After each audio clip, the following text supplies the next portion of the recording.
जय श्री कृष्ण मित्रों। आज આપણે બનાવશું પંજાબી આલુ પરોઠા। તો મેં આ બટાકા બાફી લીધા છે। આપણે બટાકા બાફી લીધા છે તો પહેલા આપણે બટાકાને ક્રશ કરી લઈશું।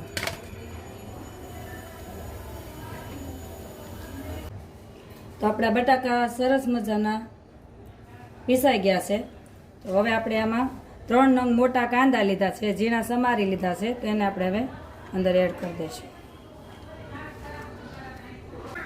આપણે જે પ્રમાણે તીખું ખાતા એ પ્રમાણે આદુ મરચાંની પેસ્ટ ઉમેરીશું। 2 ચમચી લીંબુનો રસ ઉમેરીશું। સ્વાદ અનુસાર મીઠું ઉમેરીશું।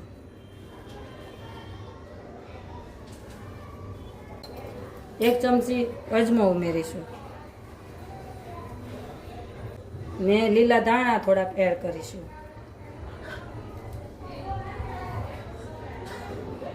હવે આપણે એને ફરીથી મિક્સ કરી દઈશું।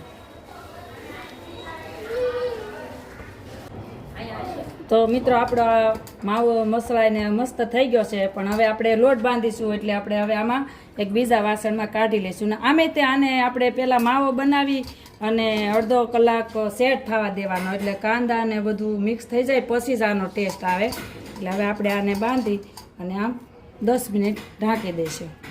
હવે આપણે આલુ પરાઠા માટેનો આ પરાઠાનો લોટ બાંધી દઈશું।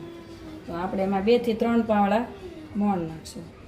1 ચમચી જેવું મીઠું ઉમેરીશું અને સરસ રીતે મિક્સ કરી દઈશું, એટલે મોણ બધું લોટમાં મિક્સ થઈ જાય।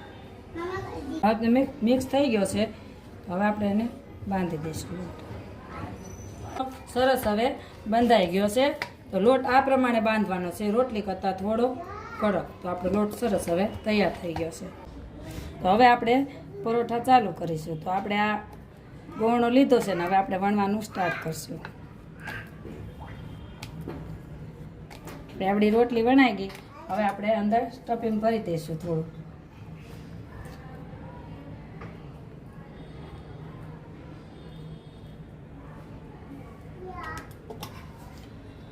હવે આવી રીતના થોડી જાડી રાખવાની, એટલે આપણો પરોઠું તૂટે નહીં।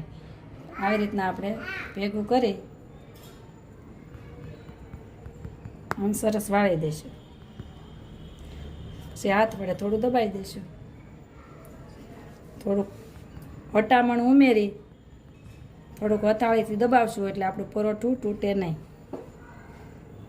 હવે આપણે ધીમે ધીમે વણીશું હળવા હાથે।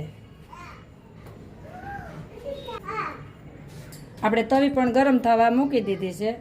હવે આપણે પરોઠું નાખીશું। એક બાજુ આપણે સરસ ચડી ગયું છે, 2 બાજુ સરખી રીતે ચડી જાય ત્યાર પછી જ આપણે આને પાછું ઉલટાવશું। એટલે આ બાજુ પણ સરસ ચડી ગયો છે, હવે આ બાજુ ઉલટાઈ દેશું। હવે મિત્રો આલુ પરોઠા આપણે પંજાબી બનાવ્યા છે ને, તો એના માટે આપણે ઘી અથવા માખણનો જ ઉપયોગ કરશું। એટલે આપણે માખણ લીધું છે।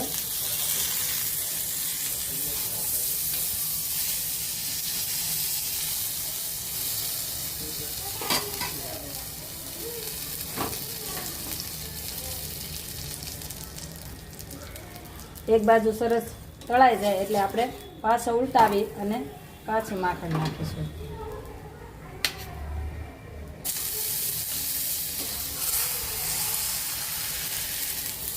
આ તાજું જ માખણ છે એટલે થોડું એટલે થોડાક ધવાડા વધારે થાય છે, આજનું જ બનાવેલું છે। તો જો આપણું આ પરોઠું સરસ ગુલાબી કલરનું તળાઈ ગયું છે। મિત્રો અમે ઘરનું જ માખણ બનાવીને મસ્ત બનાવ્યું છે। આનો ટેસ્ટ આપણે ઘરના માખણનો અલગ જ હોય છે બહારના કરતાં। તો એ રીતના મેં 2 પરોઠા પણ ચોડવી લીધા છે। તો આપણા પરોઠા જો સરસ તૈયાર થઈ ગયા છે।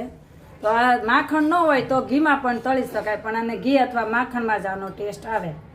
તો આપણે આ 3 પરોઠા રેડી થઈ ગયા છે। તો આપણા આલુ પરોઠા તૈયાર છે મિત્રો। તો તમે પણ ઘરે ટ્રાય કરજો, અને મારો રેસીપી કેવી લાગી તમે લાઈક કરજો, શેર કરજો અને સબસ્ક્રાઈબ કરજો અને કમેન્ટ કરીને જરૂર કહેજો।